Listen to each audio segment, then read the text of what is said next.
Godavarikhani Jawaharlal Nehru stadium సమీపంలోని జయదుర్గాదేవి ఆలయంలో శుక్రవారం మహారుద్రాభిషేక శతచండీ యాగం నిర్వహించారు. ఈ చండీయాగం కార్యక్రమానికి మాజీ మంత్రి కొప్పలేశ్వర్ దంపతులు హాజరై అమ్మవారికి ప్రత్యేక పూజలు నిర్వహించారు. అనంతరం దుద్దిల్ల మనోహర అవధాని ఆయన శిష్య బృందం నిర్వహించిన మహారుద్రాభిషేక శతచండీ యాగంలో కూర్చొని చండీ యాగాన్ని చేశారు.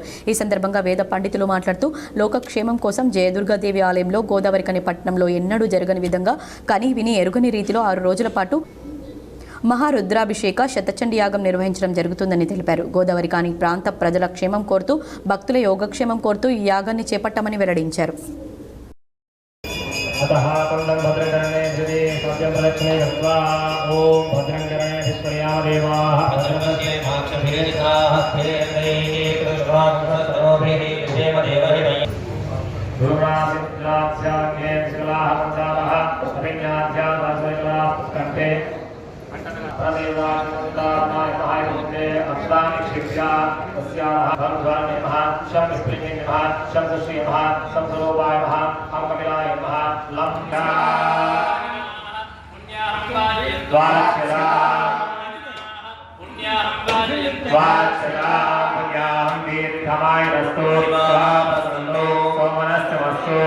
అమ్మవారి యొక్క అనుగ్రహంతో ఈ గోదావరికని పట్టణ పారిశ్రామిక ప్రాంతాల ప్రజలకు అందరికీ కూడా అమ్మవారి యొక్క అనుగ్రహం ద్వారా సకల కష్టాలు దూరం కావాలి అన్న ఒక మంచి ఆలోచనతోటి లోకక్షేమం కోసం జయదుర్గా దేవాలయంలో హోమరుద్ర సహిత శతచండీ యాగ కార్యక్రమాన్ని లోకక్షేమం కోసం నిర్వహిస్తున్నాం. కాబట్టి ఇటువంటి యాగంలో భక్తులందరూ కూడా అధిక సంఖ్యలో పాల్గొని అమ్మవారి యొక్క కృపకు పాత్రలు కావాల్సిందిగా తెలియజేస్తున్నాం.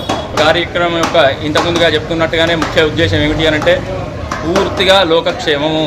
గోదావరికని పట్టణంలో అనేక మంది ప్రజలు అనేక రకమైనటువంటి ఇబ్బందులకు గురి అవుతున్నారు. కోల్ మైన్స్లో అనవసరమైనటువంటి యాక్సిడెంట్లు కావచ్చు, రకరకాల పరిస్థితులు, ఎటువంటి కష్టాలు ఇక్కడ ఉన్న ప్రజలకు కలగకూడదు అన్న ఒక సత్సంకల్పంతో చేస్తున్నటువంటి యాగానికి భక్తులు అశేషంగా తరలివచ్చి అమ్మవారి యొక్క కృపకు పాత్రలు కావాల్సిందిగా తెలియజేస్తున్నాం. తర్వాత ఈ ఆలయంలో ఇంతవరకు ఈ ఆలయమనే కాదు, మన గోదావరికని పట్టణ చరిత్రలో కని విని ఎరుగనటువంటి హోమ మహారుద్రం ఇంతవరకు మన గోదావరికని చరిత్రలో ఇంత పెద్ద యాగం జరగలేదు. 6 రోజుల పాటు మా గురువుగారులు శ్రీ శ్రీ శ్రీ రామానంద భారతి మహాస్వామి వారి ఆధ్వర్యంలో, వైదిక విద్యావేత్త దుద్దిల మనోహర అవధాని గారి ఆధ్వర్యంలో, వారి శిష్య బృందం ఆధ్వర్యంలో ఈ కార్యక్రమం నిర్వహించుకోవడం చాలా సంతోషదాయకం. అట్లాగే ఈ కార్యక్రమం గురించి నేను మొదటిసారి మా ఆలయ ధర్మకర్తలు ఉప్పల ఈశ్వర్ గారితో సార్ ఇట్లా లోకక్షేమం కోసం చేద్దామని చెప్పి అనుకుంటున్న వెంబడే మంచి పనులు ఆపడం అవసరం లేదు, వీలైనంత తొందరగానే చేద్దామని చెప్పి ఇది అనుకున్న ఒక నెల రోజుల లోపటనే ఇంత పెద్ద కార్యక్రమం చేసుకోవడం చాలా సంతోషంగా ఉన్నది. ఇక్కడి పట్టణ ప్రజలందరికీ కూడా ఆ అమ్మవారి యొక్క ఆయురారోగ్య ఐశ్వర్యాలు, ఆ అనుగ్రహంతో ఆయురారోగ్య ఐశ్వర్యాలు, అష్టైశ్వర్యాలతో సుఖంగా ఉండాలని కోరుకుంటున్నాం.